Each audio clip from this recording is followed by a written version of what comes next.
इस वीडियो में हम बात करेंगे कॉलोनिज्म की।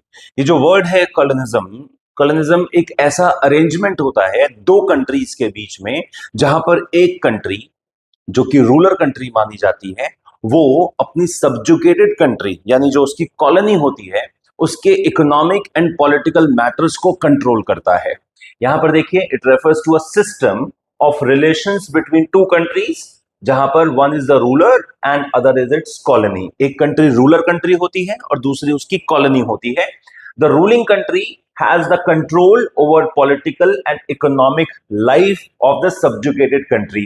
तो यहां पर जो subjugated country का मतलब है वो है कॉलोनी। तो इंडिया ब्रिटेन की क्या थी? कॉलोनी थी, और ब्रिटेन इंडिया की रूलर कंट्री थी। इस अरेंजमेंट को कॉलोनिज्म कहा जाता है। कॉलोनिज्म के तहत ब्रिटिशर्स ने इंडिया के रिसोर्सेज को अपने सेल्फ इंटरेस्ट में यूज किया और इंडिया की प्रॉस्पेरिटी को यहां बर्बाद किया।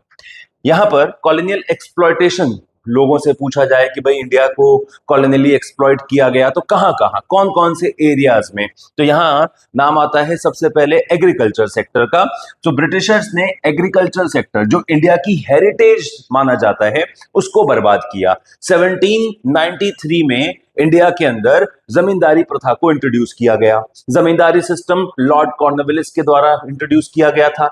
इस जमींदारी सिस्टम के तहत लगान वसूली होती थी, यानी जो एग्रीकल्चरल एरिया से जुड़े हुए लोग हैं, जो फार्मर्स हैं, वो जो भी प्रोड्यूस करते हैं, जो भी गुड्स बनाते हैं, उस पर यहाँ ब्रिटिश गवर्नमेंट क्या वसूलती थी? लगान वसूलती थी। और लगान वसूल करने के लिए उन्होंने जमींदार अपॉइंट कर रखे थे।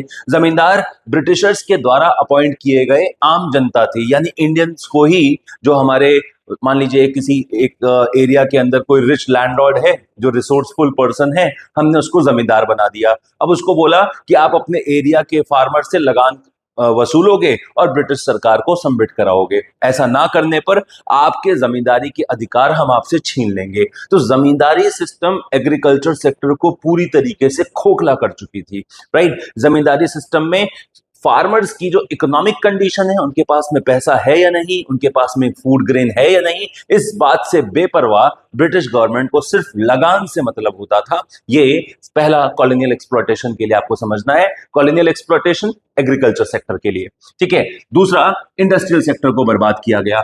ब्रिटिशर्स के सामने एकमात्र कॉम्पिटिटर अगर कोई था तो वो था इंडियन हैंडीक्राफ्ट, जिस इंडस्ट्री की गुडविल सिर्फ इंडिया में ही नहीं, वर्ल्ड मार्केट में हम अच्छा खासा गुडविल एंजॉय कर रहे थे।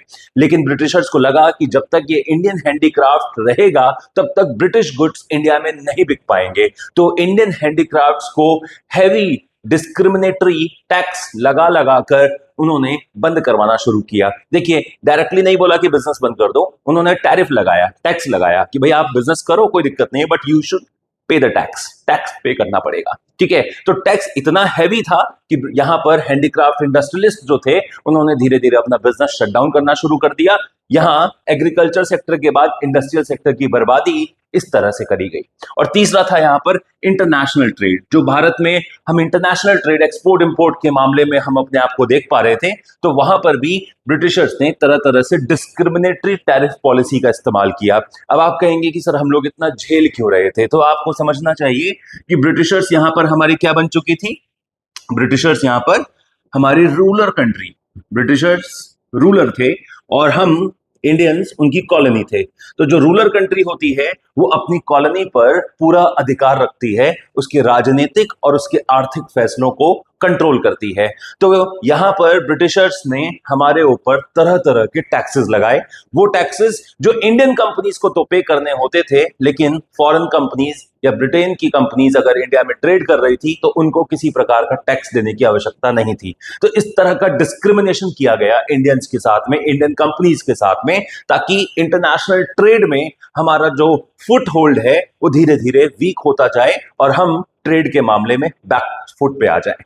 तो ये तीन एरियाज थे जहां पर कॉलोनियल एक्सप्लॉयटेशन हमने महसूस किया। So this was colonial exploitation under British rule.